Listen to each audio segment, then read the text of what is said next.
Here's another important thing, parents. This is really important in child raising, not bearing. I know nothing about the former. When your children make the most important decisions of their life, chances are you will not be there.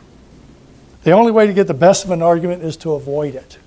Now, that doesn't mean you have to give away your principles or anything of that nature, but realize that arguing is not going to get you the behavior you want. I'm guilty. I did it this weekend. I had to say, what are you doing with my granddaughter? You can't win an argument with her.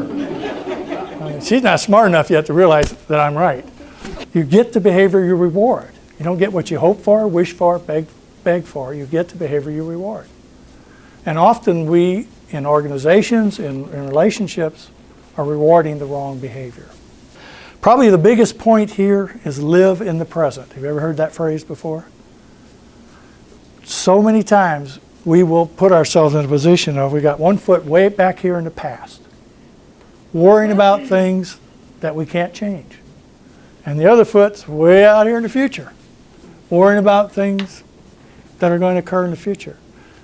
I love Mark Twain about the future. He said, I've experienced a lot of terrible, terrible things in my life, some of which actually happened. You know, don't we do that?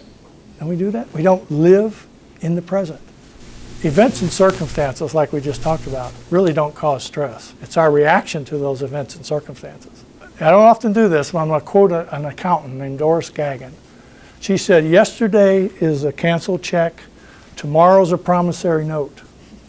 Today is the only cash you have. Spend it wisely. What's our technical skill as a parent when we have a small child? Life, right? We know all these life things and we're trying to teach them. And that's really important to do.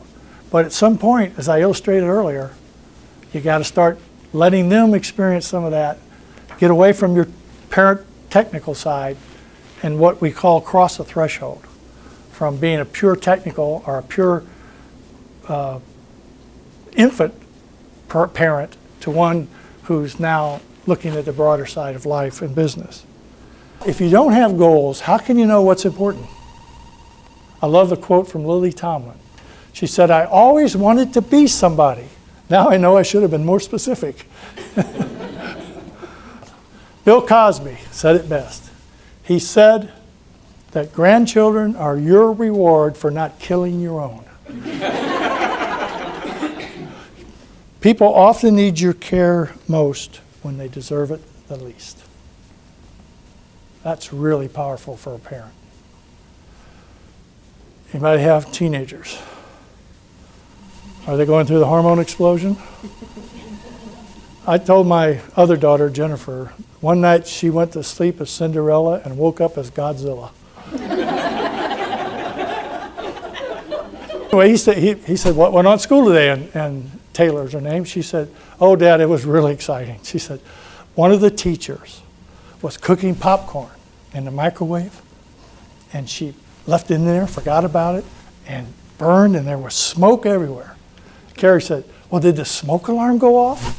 She said, no, it went on. Why would it go off? Two totally different meanings for 6 words, right? Depending upon where the punctuation is.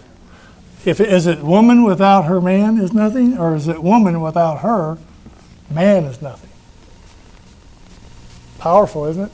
So what I'm trying to illustrate here is how important and difficult communication is. True story, I did this once and I wrote this a little too close together, and some guy in the back said, I don't know who Herman is, but I'd like to meet him. Attack the problem, not the person. Best example I can give you of a personal story. I was in high school and I was working at the Dairy Dell, which was a local version of a Dairy Queen. And I was working second shift, and we had a factory close by, and these folks would come up 8 o'clock at night to get their lunch. And we did hamburgers and milkshakes and all that standard stuff.